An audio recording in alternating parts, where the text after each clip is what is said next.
अस्सलाम वालेकुम। आज मैं बात करूंगी बुखार एक अलामत है या बीमारी है, क्योंकि बहुत से लोग इस बात को नहीं जानते कि बुखार एक बीमारी की वजह से होता है या किसी अलामत की वजह से होता है। तो यहाँ पे मैं आपको बताती चलूँ कि बुखार एक अलामत है जो किसी भी बीमारी की वजह से हो सकता है।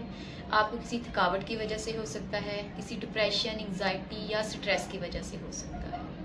बहुत सी बीमारियां हैं जिनकी वजह से बुखार होता है और हमें मेडिसिन यूज़ करना पड़ती है।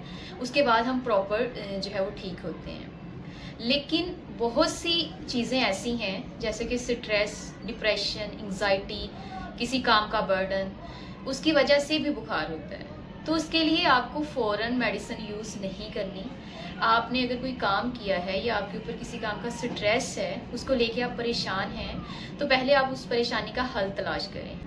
या आपने बहुत ज़्यादा काम किया है, उसके बाद आपको थकावट फील हो रही है, तो आप मेडिसिन लेने से पहले कुछ रेस्ट करें, पानी का ज़्यादा इस्तेमाल करें और पुरसुकून करें अपने जहन को। अगर उसके बाद भी आपकी कंडीशन वैसी ही है तो आप डॉक्टर से रुजू करें और मेडिसिन लें।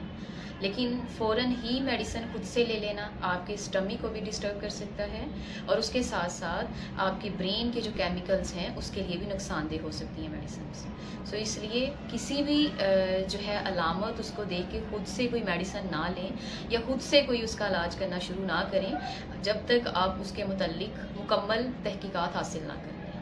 बहुत शुक्रिया।